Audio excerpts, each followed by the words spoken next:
ప్రార్థన చేసుకుందాం. ప్రార్థన చేసుకుందాం. పరిశుద్ధాత్ముడమైన దేవ, పరలోకపు తండ్రి, జీవం కలిగిన మా నాయన, ప్రేమ కలిగిన మా తండ్రి, నీ సన్నిధిలో ప్రభువా మరొక పర్యాయం కనిపెడుతూ మీ వైపు చూస్తూ ఉన్నాం. మీరే మా అందరితో మాట్లాడి ఘనత, మహిమ, ప్రభావాలు మీరు అక్కడే పొందమని తండ్రి, మీ ఆత్మచేత మమ్మల్ని నడిపించమని యేసుక్రీస్తు పరిశుద్ధమైన ఘనమైన నామములో ఈ మనవులు అడిగి పెడుకొని ప్రార్థిస్తున్నాను తండ్రి. ఆమేన్. ఆమేన్ అంటే ఎలాగూ జరుగునుగాక. మన జీవితాలలో ఆయన ప్రతి కార్యము ఆయన కృప చేత జరిగించునుగాక. ప్రియులారా, మన విశ్వాసము ప్రభులో మనం కట్టుకున్న విశ్వాసము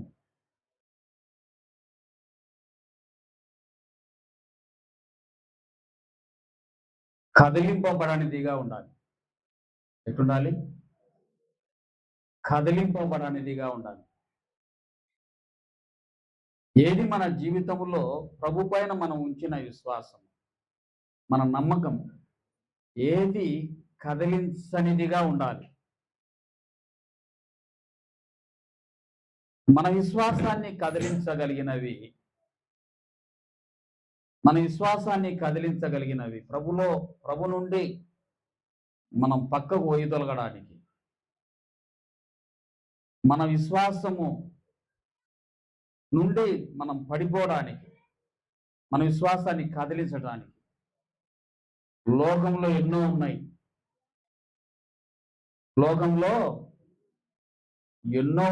ఎంతో మంది ఉన్నారు, ఎన్నో ఉన్నాయి.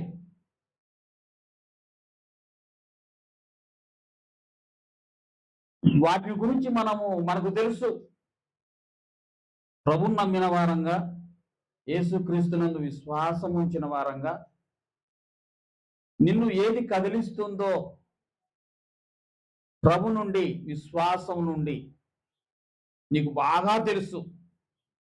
ప్రభులో నిలిచి నీవు ఉంటే, విశ్వాసములో స్థిరంగా ఉంటే, నిన్ను ఏది కదిలిస్తుందో లోకంలో నీకు బాగా తెలిసి ఉండాలి. అయితే నువ్వు కదిలిపోతే మాత్రము పడగొట్టబడతావు, పడిపోతావు. ఒక ఇల్లు మనం కట్టుకున్నప్పుడు అది కదిలితే ఏమైపోతుంది? కూలిపోతుంది, పడిపోతుంది. ఒక టవర్ నువ్వు కట్టున్నప్పుడు అది గాలికి కూలిపోవచ్చు. ఒక టవర్ అయినా, ఒక బిల్డింగ్ అయినా, ఒక ఇల్లు అయినా, ఏదైనా మనం కడుతున్నప్పుడు అది కూలిపోతే మరలా దాన్ని కట్టుకోవచ్చు. కానీ మన విశ్వాసము పడిపోతే, మన విశ్వాసము కూలిపోతే, మన విశ్వాసము కదిలించగలిగితే దాన్ని కట్టాలంటే చాలా కష్టం, దాన్ని కట్టుకోవాలంటే చాలా కష్టం. కాబట్టి లోకములో ఎన్నో కదిలించగలిగినవి ఉన్నాయి. కదలనిదిగా మన విశ్వాసము ఉండాలి. కదిలించేవి ఎన్నున్నప్పటికీ మనము కదలని వారంగా ఉండాలి. దావీదు మహారాజు 62వ కీర్తనలో ఈ విధంగా రాస్తూ ఉన్నాడు. 62వ కీర్తన 5వ వచనం, 6, 7 వచనాలు.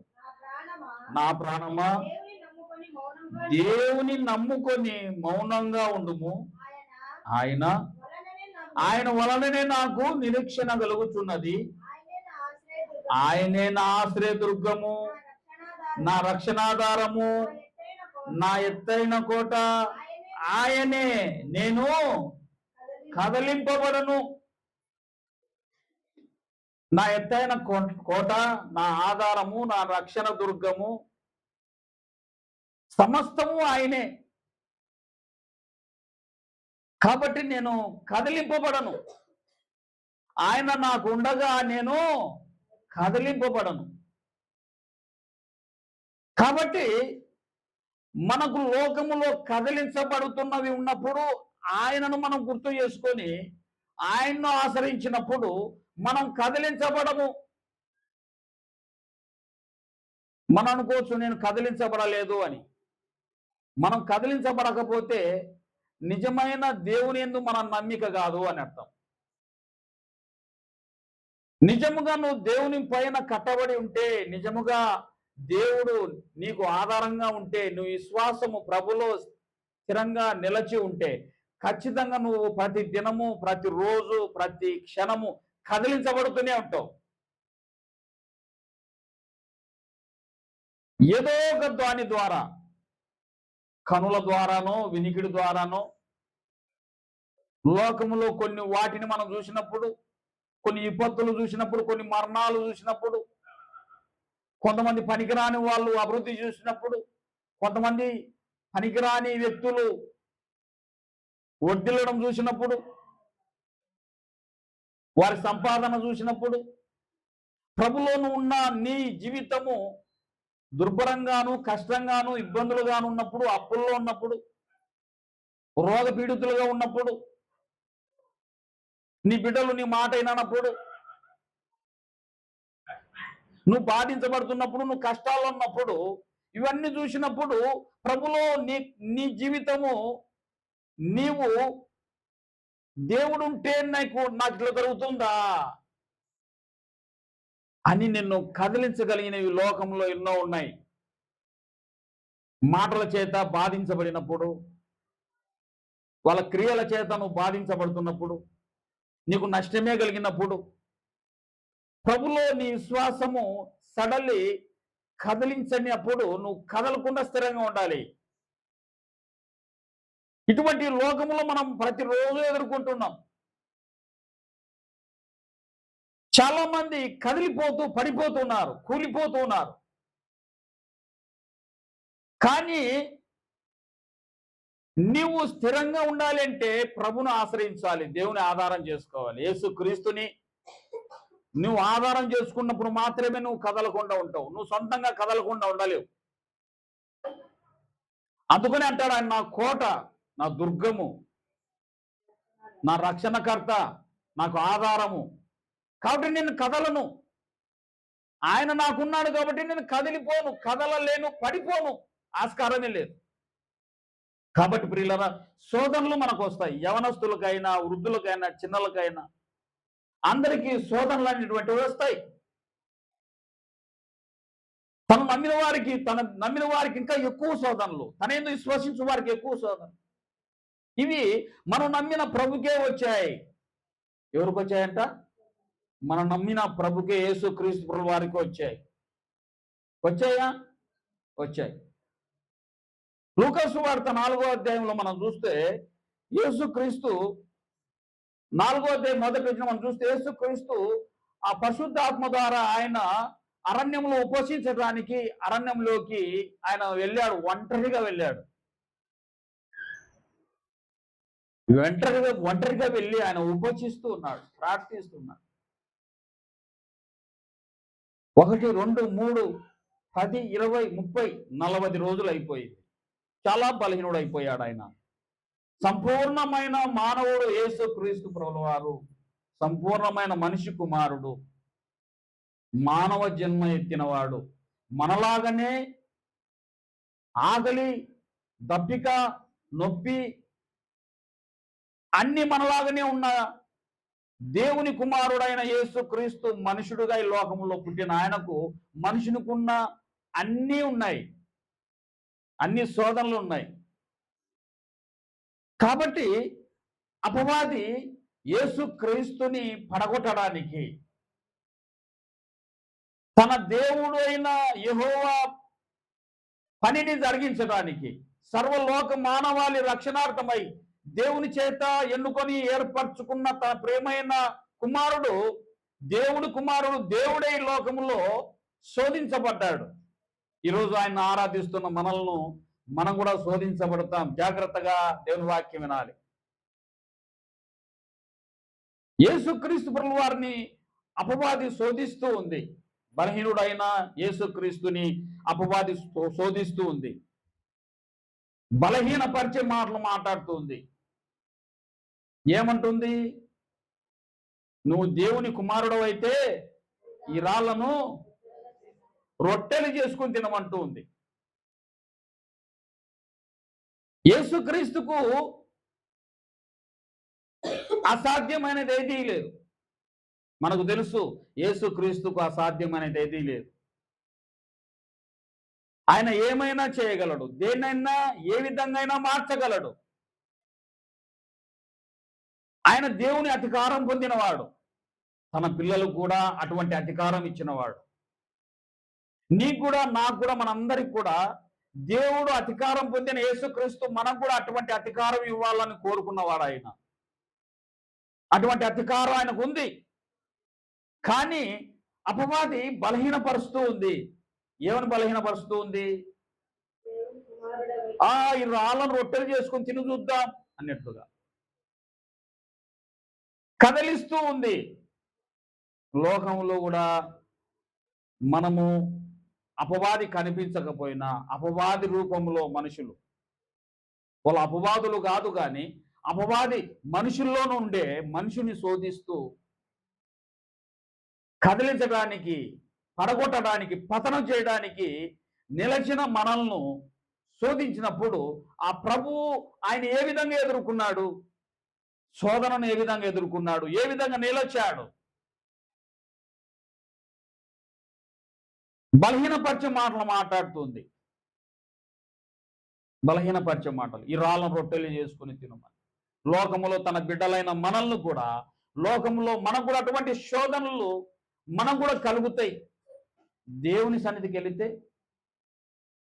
కడుపు నిండుతుందా అనేవాళ్ళు, దేవునికి ఇస్తే మన పెట్టె నిండుతుందా అనేవాళ్ళు. ఆయన మాట వింటే, ఆయన మాటకు లోబడితే మనకు కడుపు నిండమే కాదు, ఇతరులు కూడా పెట్టగలిగినంత సమృద్ధి మనకు కలుగుతుంది.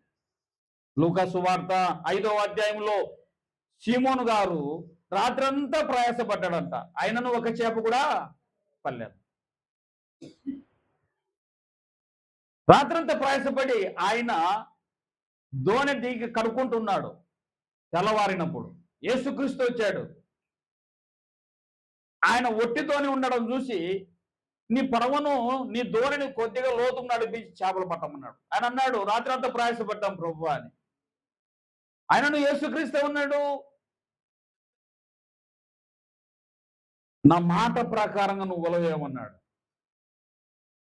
అప్పుడు ఆయన అంటాడు, సీమోను గారు అంటారు, ప్రభు రాత్రి అంతా మేము ప్రయాసపడితేమి కానీ 5వ వచనంలో, ఇదిగో నీ మాట చొప్పున నేను వల వేతునని చెప్పాడు. విస్తారమైన చేపలు పడ్డాయి. ఆయన మాట ఇంటే, ఆయన సన్నిధికి వస్తే ఆయన దోణి మాత్రం నింపబడననే కాదు, సిమోను పేతురు గారి యొక్క దోణి మాత్రం నింపబడడం కాదు, ఆ యొక్క వల పిగిలిపోతూ అదే స్థితిలో ఉన్న జబదయి కుమారులైన యోహాను, యాకోబుల యొక్క దోణిలు కూడా నింపబడ్డాయి. హల్లెలూయా! వాళ్ళకు కూడా సమృద్ధిగా ఇవ్వగలిగాడు.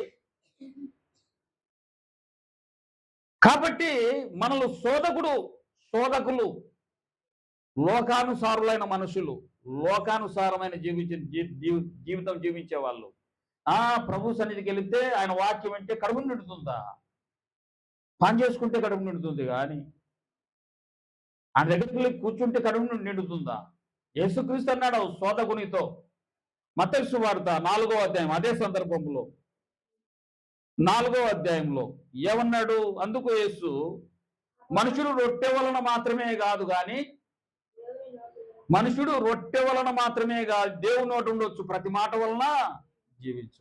అవును, దేవుని మాట వలనే మనుషుడు జీవించగలుగుతాడు, ఆశీర్వదించబడతాడు.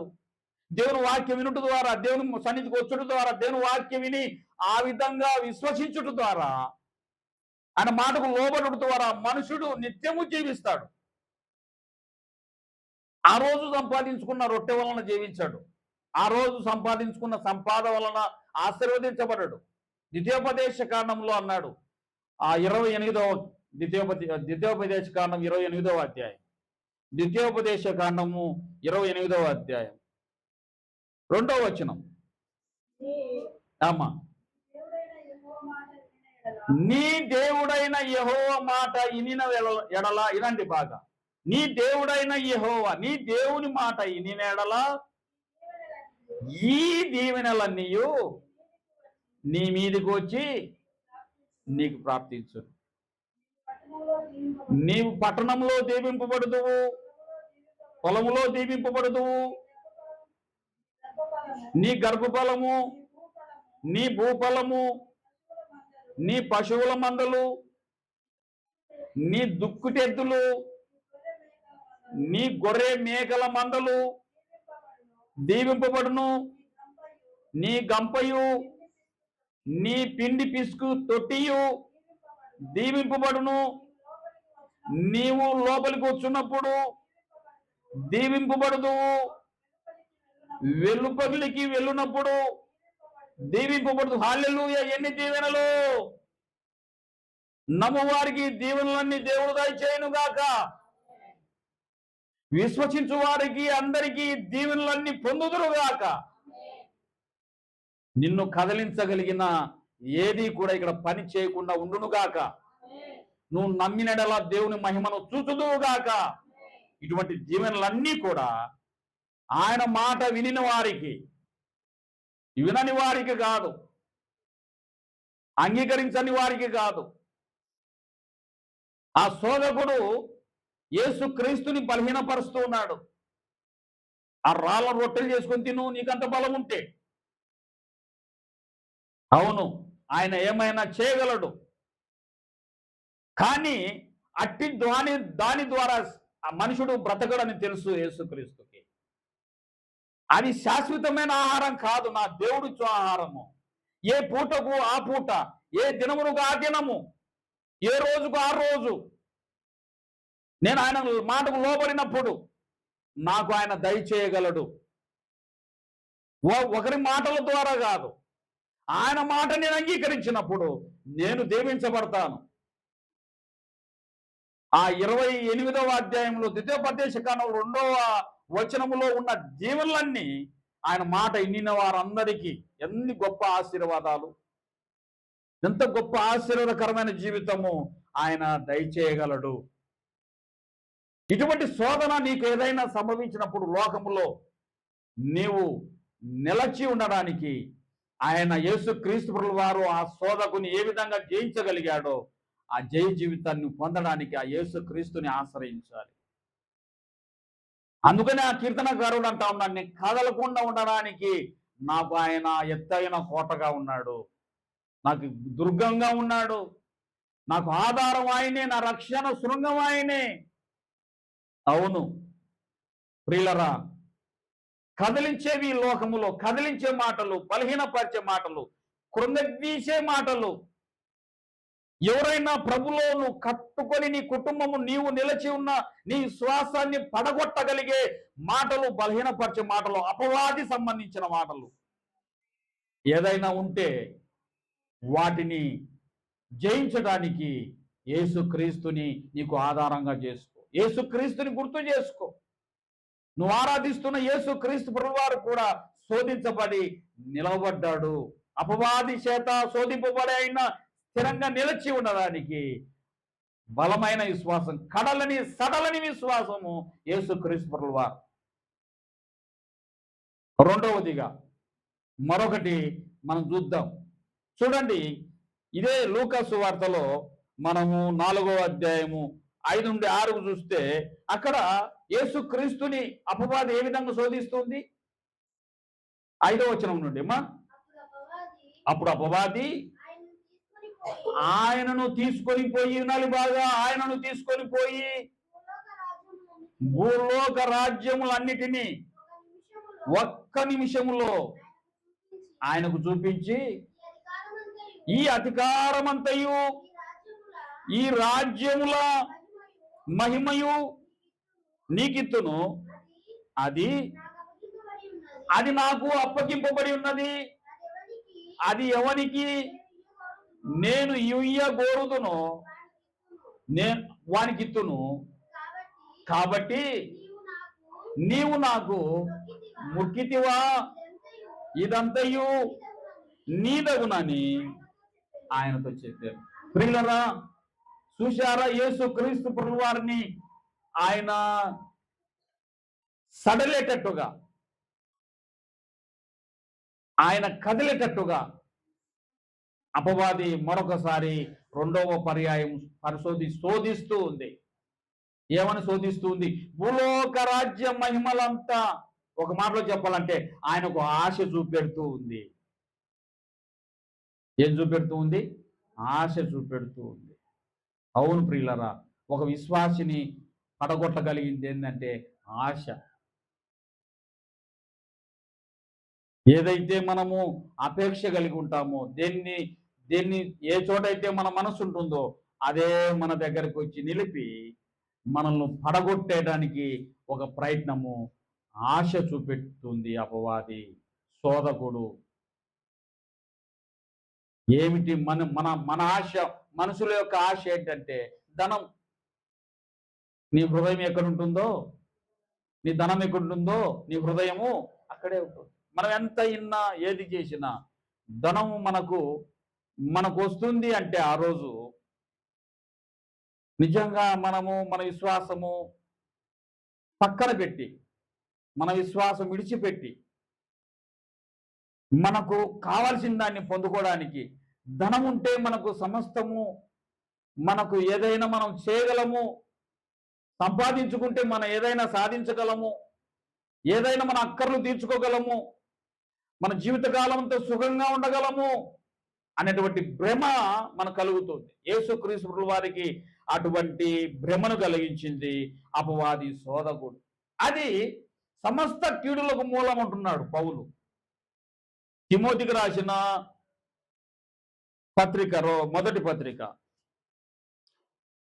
తిమోతికి రాసిన తన ఆత్మీయ కుమారుడైన తిమోతికి రాసిన పౌలు రాసిన పత్రిక, మొదటి పత్రిక 6వ అధ్యాయము 6-7 వచనాలు. 6వ అధ్యాయం 7 వచనం చదవమ్మా. 7వ వచనం. మనం ఈ లోకములోనికి ఏమీ తేలేదు, దీనిలో నుండి ఏమీ తీసుకొని పోలేదు, కాగా అన్న వస్త్రములు జలవారమై ఉండి వాటితో తృప్తి పొందుచు ధనవంతులగుటకు అపేక్షించువారు సోదరులను అమ్మా ఉరిలోను అవివేకయుక్తములైన హానికరమైన అనేక దురాలోచనలతోనూ పడుదురు. ఇట్టివి మనుషులను నష్టంలోను నాశనంలోను ముంచివేయును. చాలు. పౌలు అంటున్నాడు, తిమోతికి రాస్తూ తిమోతికి చెప్తున్నాడు, హెచ్చరిస్తున్నాడు, అయ్యా ఇటు వాటికి నువ్వు దూరంగా ఉండు. ఆశ కల్పించే ధనానికి నువ్వు దూరంగా ఉండు. ధనాన్ని చూపెట్టి ఆశ కొల్పే పనులకు నువ్వు దూరంగా ఉండు. అవును, ఓ విశ్వాసి, ఓ ప్రభు నమ్ముకున్న బిడ్డ, నీ నమ్మిక చొప్పున నీ కష్టానికి తగ్గ ప్రతిఫలము ఆయన దగ్గర ఉంది. ఆయనే ఇచ్చువాడు.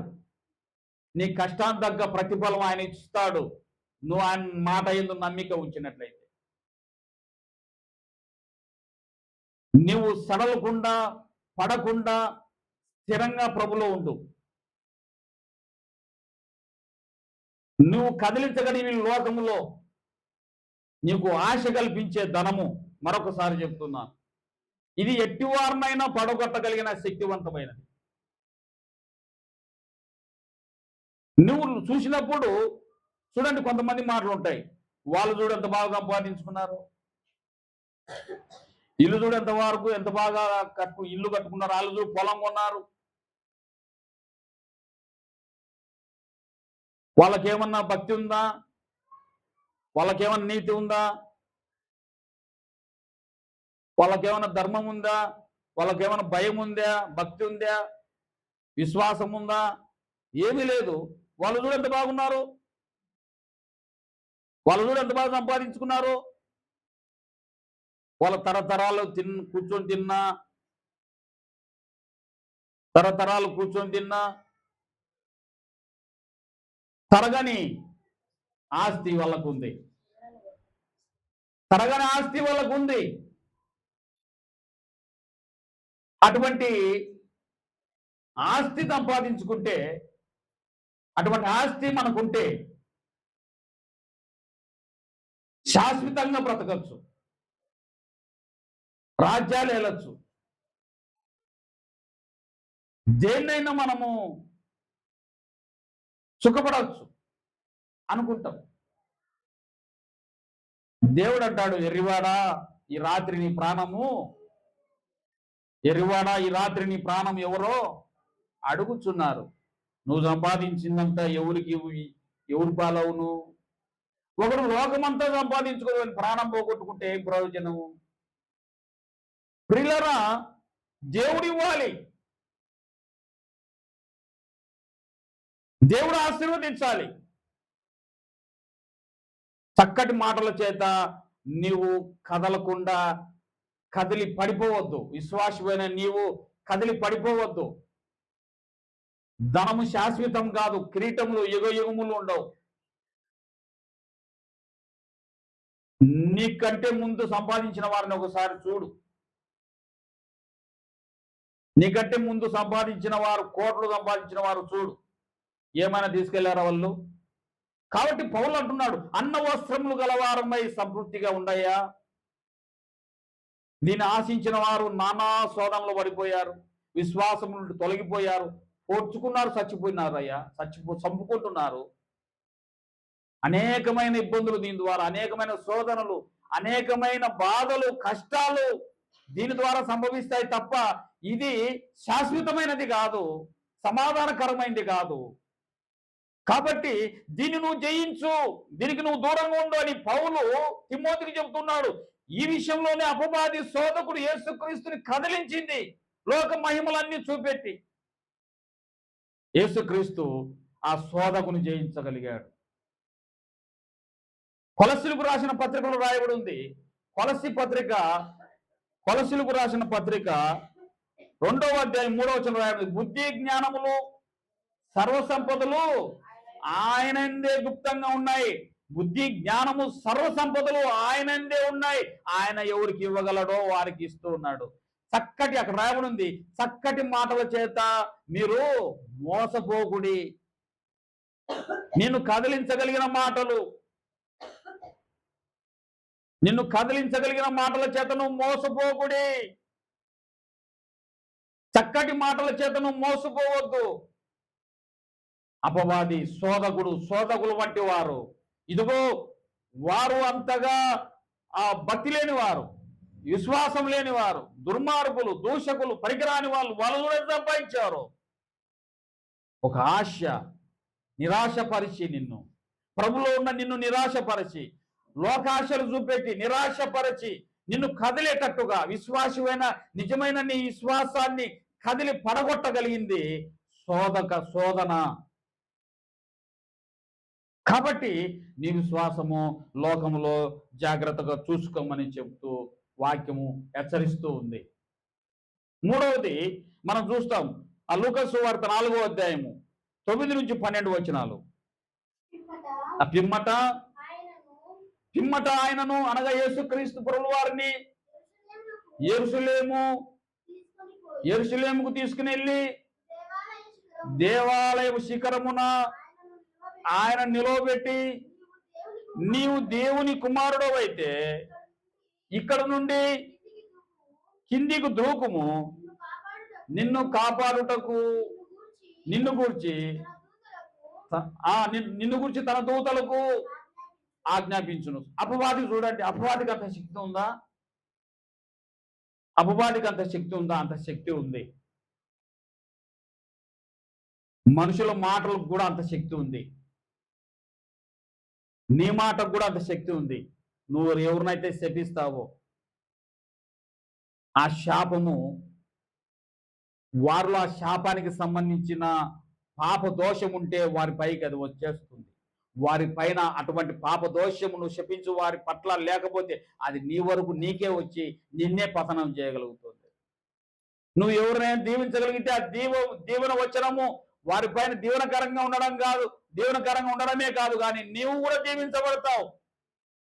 నీ మాట ఒకరిని కట్టేటట్టుగా ఉండాలి, ఒకరిని నిలబెట్టేటట్టుగా ఉండాలి, ఒకరిని ఆదరించేటట్టుగా ఉండాలి, ఒకరిని ప్రేమించేటట్టుగా ఉండాలి, ఒకరిని ధైర్యపరిచేటట్టుగా ఉండాలి. కానీ అపవాది శోధకుడు అధైర్యపరుస్తూ ఉంది యేసుక్రీస్తుని అపవాది ఆ యెరూషలేము ఆ దేవాలయపు యొక్క శిఖరాన్ని ఆ శిఖరం పైన నిలవబెట్టి, నువ్వు నిజంగా దేవుని కుమారుడు అయితే ఇక్కడ నుంచి దుంకు, నీ దేవుడు ఉన్నాడు కదా, నీ దేవుడు నిన్ను ఆదుకోడా, ఆయన దూతలు ఉన్నారంటున్నావు కదా, ఆ దూతలు నిన్ను పట్టుకొని దించరా అని యేసుక్రీస్తుని అధైర్యపరుస్తూ ఉంది. నిజంగా మన జీవితంలో వచ్చే కొన్ని వాటిని మనము ఇతరులతో మనం పంచుకున్నప్పుడు వాళ్ళు ఏం చెప్తారంటే, అదే అదే అయ్యే పనేనా, అది పోయే పనేనా, ఆ విధంగా జరుగుతుందా, ఈ విధంగా కట్టగలవా నువ్వు, ఈ విధంగా నీ చేత ఏమవుతుంది, నీ భర్త ఎట్టున్నాడే, నీ పిల్లలు ఎట్టయిపోయినారే,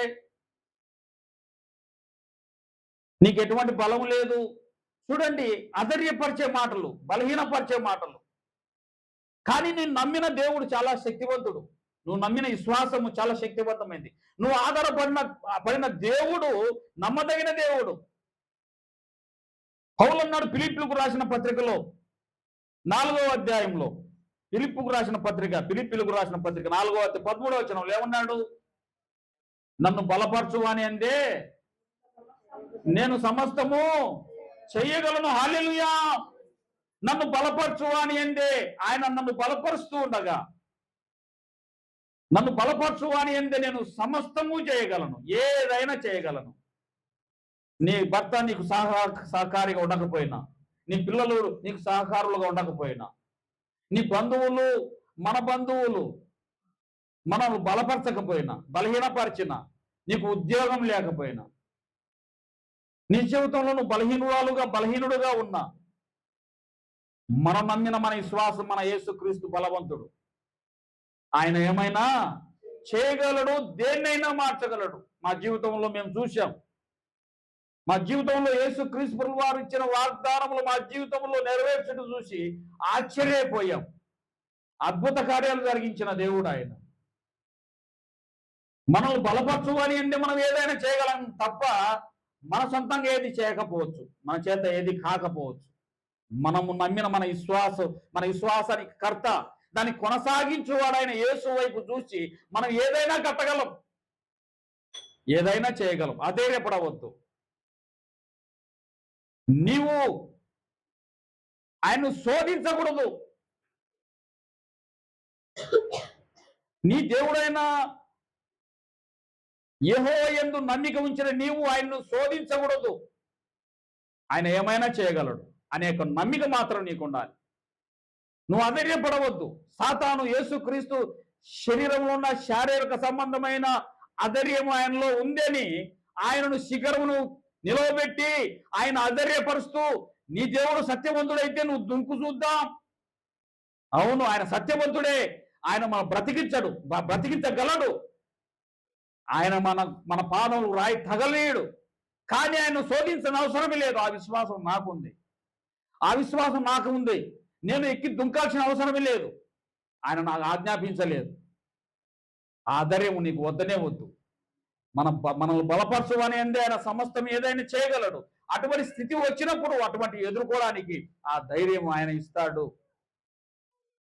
కాబట్టి నిన్ను పడగొట్టగలిగిన, నిన్ను కదిలించగలిగిన శోధకుల యొక్క శోధనలు, లోకములో అపవాది యొక్క క్రియలు నీ ఇంటిలో కానీ, సంఘములో కానీ, సమాజంలో కానీ ఎక్కడైనాను నిన్ను కదిలిస్తున్నప్పుడు, మాటల ద్వారా, వాళ్ళ చేష్టల ద్వారా లోకంలో నీకు కనిపించినప్పుడు దానికి దూరంగా ఉండమని, దాన్ని ఎదిరించడానికి దేవుని సహాయం కోరుతూ, ప్రార్థనలో గడుపుతూ, ఆ బలాన్ని యేసుక్రీస్తు ద్వారా మనం పొందవలసిందిగా దేవుని వాక్యం చెలవిస్తుంది.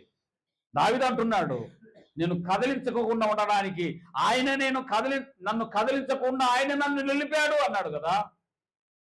62వ కీర్తనలో నేను కదిలిపోబడను, ఎందుకంటే నాకు ఆయన ఉన్నాడు, నన్ను బలపరచువని అందే నేను సమస్తము చేయగలను అన్నాడు కదా పౌలు. అవును, మన జీవితంలో మనం కదలకుండా ఉండాలంటే యేసుక్రీస్తు మనకు సాదృశ్యంగా ఉన్నాడు. యేసుక్రీస్తు మనకు సాదృశ్యంగా ఉన్నాడు. ఆయన కదిలించబడలేదు. ఆయన పిల్లలమైన మనములను కూడా లోకంలో ఉన్న మనుషులు, లోకంలో ఉన్న క్రియలు మనల్ని కదిలిస్తున్నప్పుడు మనం స్థిరంగా ఉండాలని వాక్యం హెచ్చరిస్తూ ఉంది. నువ్వు పడిపోతే లేవలేవు, లేపేవారు పట్టుకునేవారు నిన్ను ఆదరించేవారు ఎవరు లేకపోవచ్చు. నువ్వు పడకుండాన్నట్లుగా జాగ్రత్తగా చూసుకో. చక్కని మాటల చేత నిన్ను మభ్యపెడుతున్న అపవాది యొక్క మనుషుల యొక్క క్రియల నుండి నువ్వు విశ్వాసంలో కొనసాగుతూ ఉండాలి. దేవుడు నీకు జీవకిరీటం ఇస్తాడు అని వాక్యంలో చెప్తూ ఉంది. చూడండి, యాకోబు పత్రికలో నేను ముగిస్తాను. యాకోబు రాసిన పత్రిక 1వ అధ్యాయం 12వ వచనం. శోధన సహించువాడు ధన్యుడు, అతడు శోధనకు నిలిచిన వాడై. హల్లెలూయా. శోధనకు నిలవాలి. శోధనలు రాకపోవు. శోధనలు ప్రతి వారికి వస్తాయి. నువ్వు నమ్మిన యేసుక్రీస్తు ప్రభువు వారికి శోధనలు వచ్చాయి. శోధన సహించాలి, ఓర్చుకోవాలి. చాలా మంది అంటారు నాకెందుకు వచ్చింది ఈ శోధన? నువ్వు ప్రభులో నిలవబడ్డావు కాబట్టి. నాకెందుకు వచ్చింది? నీకే వస్తుంది. నువ్వు నమ్మిన నీ ప్రభుకే వచ్చింది. అయితే సహించు, ఓర్చుకో. నిత్యం ఉన్నదా శోధన సహించువాడు ధన్యుడు అవుతావు. ఒకనొక రోజు ధన్యురాలు అవుతావు ప్రభులో. శోధన సహించువాడు ధన్యుడు, అతడు శోధనకు నిలిచిన వాడై. శోధనలు నిలవాలి. నీ కుటుంబాన్ని కట్టుకోవాలి. శోధనలో కదలక సియోను కొండవలే ఉండాలి. సియోను కొండలు కదలవు. నీ నమ్మిక సియోను కొండవలే ఉండాలి. 121వ కీర్తనలో రాయబడింది. 125వ కీర్తనలో ఏమని రాయబడింది? కదలక నిత్యము నిలుచు సియోను కొండవలే ఉండును. మన నమ్మిక నిత్యము కదలకుండా ప్రభులో. అవును, శోధన సహించువాడు ధన్యుడు, అతడు కదలక. చదువుమ్మా యాకోబు పత్రిక. శోధన సహించువాడు ధన్యుడు, అతడు శోధనకు నిలిచిన వాడై. ప్రభు వారిని ప్రేమిస్తాడు. ప్రేమించిన వారికి దేవుడు ఒక వాగ్దానం చేసినాడు. ఆ వాగ్దానము జీవకిరీటము పొందును. ఆయన ప్రేమించగలుగుతాడు. శోధనకు నిలిచిన వారిని ఆయన ప్రేమించి ఆయన వాగ్దానం చేసిన ఏది ఇస్తాడంట? జీవకిరీటం. హల్లెలూయా. జీవకిరీటం అంటే మరణము లేని జీవితం, పాతాళానికి వెళ్ళని జీవితం, పన్ను కొరుకుచు నిత్య అగ్ని దండనకు వెళ్ళని జీవితం, అయ్యో అని వేదన లేని జీవితం. ఈ లోకంలో శ్రమపడి, ఈ లోకంలో లాజరులాగా ధనవంతుడు ఎక్కడున్నాడో మనకు తెలుసు. వాక్యం హెచ్చరిస్తూ ఉంది. ఈ లోకంలో ధనవంతుని గురించి మనకు తెలుసు. కదిలిపోయిన ధనవంతుడు యాతన పడుతూ ఉన్నట్టుగా మనం చూస్తాం. అయితే లాజరు ఈ లోకంలో కదలని వాడుగా. చూశారా? ఆహారం ఎవరు పెట్టకపోయినా, నీళ్ళు ఎవరు ఇవ్వకపోయినా, కుక్కలు ఆ గాయాలు నాగుతూ నొప్పి కలిగిస్తున్నా, నీతి కొరకు నిలబడి కదలని స్థిరంగా నిలిచిన లాజరు యొక్క విశ్వాసము, కదలని విశ్వాసము, ఒకనొక రోజు దేవదూతలు చనిపోయినప్పుడు ఆయన దేవదూతలు కొనిపోబడ్డాయని వాక్యంలో అక్కడ రాయబడి ఉంది. దేవదూతలు కొనిపోబడ్డాయి. లూకా సువార్త 16వ అధ్యాయం 19వ వచనంలో దేవదూతలు కొనిపోయాయి. లాజరు యొక్క దేహమును, లాజరు యొక్క ఆత్మను దేవదూతలు కొనిపోయాయి. ధనవంతుడు పాతాళానికి కొనిపోబడ్డాడు. అగ్ని ఆరదు, పురుగు చావదు, యాతన పడుచు కేకలేస్తున్నట్టుగా మనం చూస్తాం. ప్రియ సంగమా, ప్రియ నమ్మిక ఉంచిన, యేసునందు విశ్వాసం ఉంచిన వారులారా, ఈరోజు మార్కులు తక్కువ వచ్చి ఉండవచ్చు, ఫెయిల్ అయి ఉండవచ్చు, జీవితమే ఫెయిల్ అయి ఉండవచ్చు. నీ భర్త విషయంలో నీకు విభేదాలు వచ్చి బాధలు ఉండవచ్చు, గొడవలు ఉండవచ్చు, పిల్లలు నిన్ను పోషించకపోవచ్చు. లోకం చూసినప్పుడు లోకస్తులు, దుర్మార్గులే, దూషకులే, పనికిరాని వారే బాగా ఉండి ఉండవచ్చు. కానీ వాక్యంలో నేను చలవిస్తున్నాను, దేవుని వాక్యం చలవిస్తుంది. నువ్వు కదలక ఇట్టి స్థితిలో నువ్వు స్థిరంగా ఉంటే, ఎన్ని బాధలైనా ఓర్చుకుంటే, ఎన్ని నిందలైనా తట్టుకోగలిగితే, నువ్వు కదలకుండా నీ విశ్వాసం ప్రభులో కట్టుకుంటే, ఒకనొక రోజు లాజరుకి ఇచ్చిన జీవితాన్ని నీ ప్రభు నీకు దయచేస్తాడని వాక్యంలో రాయబడి ఉంది. హల్లెలూయా! తప్పకుండా మీకు అందరికీ దేవుడు దయచేయును గాక. ఇది ఒట్టి మాటలు కాదు, ఇప్పుడు రాయించిన మాటలు కాదు, నిత్య జీవపు ఊటలు మాటలు ఇవి. వాగ్దానం చేసిన వాడు నిన్న నేడు ఇప్పుడు అప్పుడు నిత్యం నిరంతరం ఉండువాడు, శాశ్వతమైన దేవుడు. యుగ యుగాలు తరతరాలు మారని దేవుడు, మార్పు లేని దేవుడు. ఎంతో మంది భక్తులు నమ్ముకొని ఈరోజు శాశ్వతమైన జీవంలో ఉన్నారు. వాళ్ళ కులాలు విడిచిపెట్టి, వాళ్ళ మతాలు విడిచిపెట్టి, వాళ్ళ డబ్బును విడిచిపెట్టి, వాళ్ళ వాళ్ళ వాళ్ళ ప్రాంతాలు వదిలిపెట్టేసి ప్రభు కొరకు ప్రాణం పెట్టి శ్రమలు అనుభవించిన వారు ఈరోజు దేవుని పట్టణంలో, పరదేశంలో నిత్యము ఆయనతో ఆనందిస్తూ ఉన్నారు. యుగయుగములు తరతరములు యేసు పరిశుద్ధుడు పరిశుద్ధుడు పరిశుద్ధుడు అని కొనియాడబడుతున్న స్థలంలో ఉన్నారు. ఆ విషయాన్ని నువ్వు నమ్మాలి. నిన్ను కదిలించగలిగినవి ఈ లోకంలో ఎన్ని శోధనలు వచ్చినా నువ్వు నిలవలేని నీ జీవితాన్ని నిలుపుటకు యేసుక్రీస్తు వారి లోకానికి వచ్చి ఆయన నిలవడమే కాకుండా శోధించబడుతున్న వారికి సహాయకుడుగా ఉన్నాడు. హల్లెలూయా! నువ్వు శోధించబడుతున్నావా? నువ్వు ఒకవేళ శోధించబడుతుంటే, నువ్వున్న ఇంటిలో, నీ పిల్లల చేత, నువ్వున్న చేస్తున్న పనుల్లో, భర్త చేత, ఈ లోకంలో దేని ద్వారా నువ్వు శోధించబడుతున్నా, నీ ప్రభుని ఆశ్రయించు. ఆ శోధనలు జయించిన ప్రభు శోధించబడుతున్న వారికి సహాయకుడుగా ఉన్నాడు. నువ్వు జయించలేని వాటిని జీవితానికి అనుగ్రహించడానికి యేసుక్రీస్తు వారు ఈ లోకం జయశీలుడుగా లేచాడు. కాబట్టి ప్రియులరా, కదలని విశ్వాసం మనకు ఉండాలి. కదిలిపోయే విశ్వాసం నిన్ను పడగొట్టినప్పుడు నీవు పడిపోతే నీ జీవితము నరకప్రాయం అవుతుంది. ఆ ప్రభు చేయబట్టుకో, ఆ ప్రభుని ఆశ్రయించు, ఆ ప్రభు ఆధారం చేసుకో. నువ్వు కదిలించబడవు. కదిలించగలిగినవి ఎన్నొచ్చినా నీ జీవితం కదలించబడదు. మత్తయి సువార్త 7వ అధ్యాయంలో ఏమన్నారు తెలుసా? ఈ నా మాటలు నీ వాటి చొప్పున చేయి ప్రతివాడు బండ మీద తన ఇంటిని కట్టుకున్న బుద్ధిమంతుని పోలి ఉన్నాడు. వానలు కురిసెను, వరదలు వచ్చెను, గాలి వీచా ఇంటి మీద ఒడిగా కొట్టగా ఆయనలేమైంది?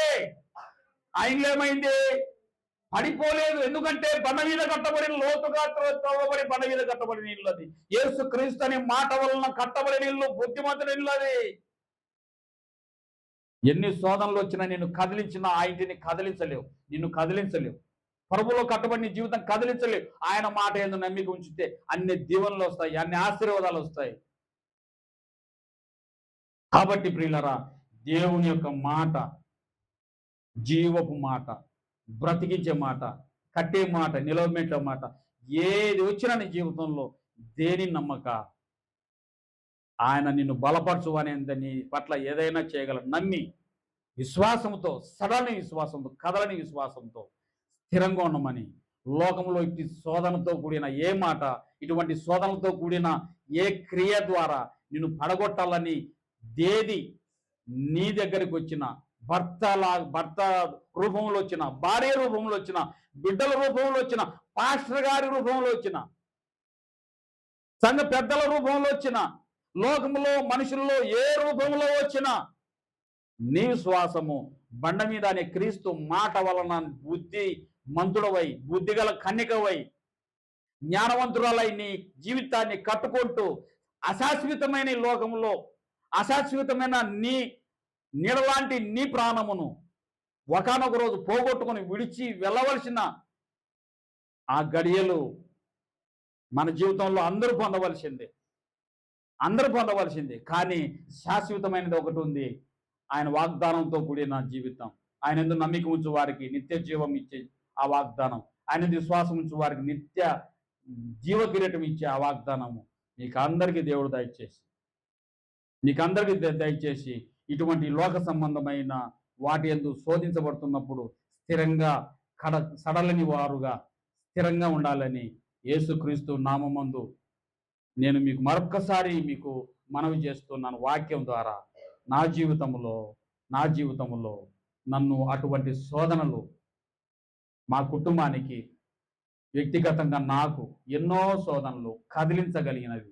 మాటల ద్వారా, క్రియల ద్వారా, చేష్టల ద్వారా, ఆశ ద్వారా, భీతి ద్వారా, భయం ద్వారా ఎన్నో శోధించిన, పడగొట్టాలని చూసిన మేము చేసింది ఒక్కటే, యేసుక్రీస్తుని ఆశ్రయించి యేసుక్రీస్తు ద్వారానే నన్ను బలపరచువని అంతే నేను ఈ రోజు నిలిచి ఉన్నాను. మనమందరం నిలిచి ఉన్నాం.